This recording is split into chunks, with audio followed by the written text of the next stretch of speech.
guys. You may be wondering where we're getting all of that. I mentioned that the aquarium has a stranding response team, and they also work in conjunction with our research and conservation division. Since we have so many bottlenose dolphins coming through our area, they've offered a great chance for us to be able to learn more, particularly about the critters that pass through.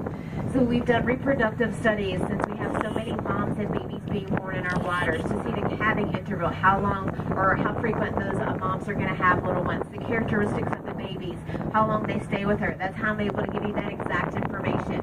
We've also done age studies. We can look at a cross-section of a dolphin's tooth underneath the microscope, and we can count the rings inside, kind of like you would a tree, to be able to tell how old the dolphin is.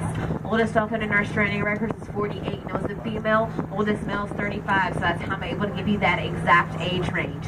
We've also done stomach content analysis on stranded bottlenose dolphins to see what was in their stomach at the time that they passed away. We can look at the ear bones of fish. We're able to tell the species and the size of that. That's how I'm able to tell you that they eat a lot of fish in the drum family. All of these studies combined lead to the most comprehensive study of stranded bottlenose dolphins in the Northwest Atlantic, so in our entire body of water. It's pretty crazy that the aquarium's been able to gather all of this information and share it internationally. Got those dolphins hanging out right here at the surface of the water off of the front right-hand side, kind of surfacing up there together. Do not jump in. Somebody put a lace on Providence.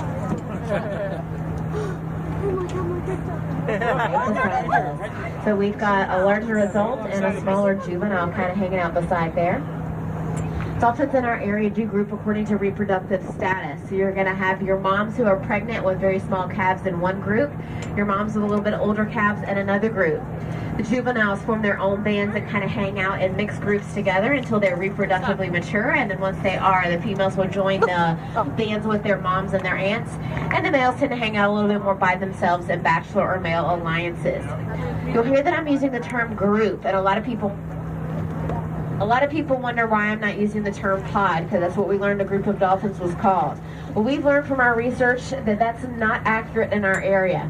A pod is a social structure that is the same throughout the animal's entire lifetime, meaning from birth until death, it does not change. And a lot of areas, that's also family related. As we talked about, these dolphins are going to change their groups according to that reproductive status, which is of course going to change throughout their entire lifetime. That's why we do refer to them as groups. We've got the dolphins still kind of here at the front of the boat. Go ahead and grab a couple of last photos and videos. We're going to start our trek back towards the aquarium in just a few minutes. Got one of my favorite birds behind us as well, kind of hanging out here on the surface of the water. That's a double-crested cormorant. They're diving birds that dive down from the surface of the water. You'll see when they're in the water, they kind of ride typically a little bit lower. Pretty much only their heads and their necks are very visible. We like to joke they're kind of like our local Loch Ness monster.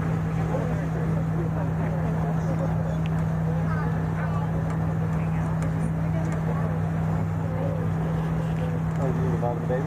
Yeah. Oh, yeah, so awesome.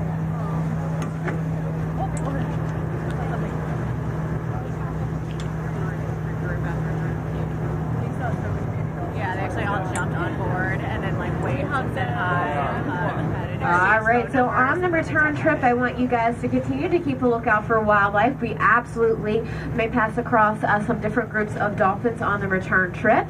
Also keep a look down into the water for those stingrays, sea turtles, and other animals. Also on the return trek, our volunteers are going to be coming around with some biofacts. So these are things from actual animals the aquarium has a very special permit to possess. They'll be talking to you a little bit about these items and maybe even allowing you a chance to touch them. Definitely they have some cool stuff. Make sure that you don't miss it. Continue to kind of enjoy the scenery around, but again, remember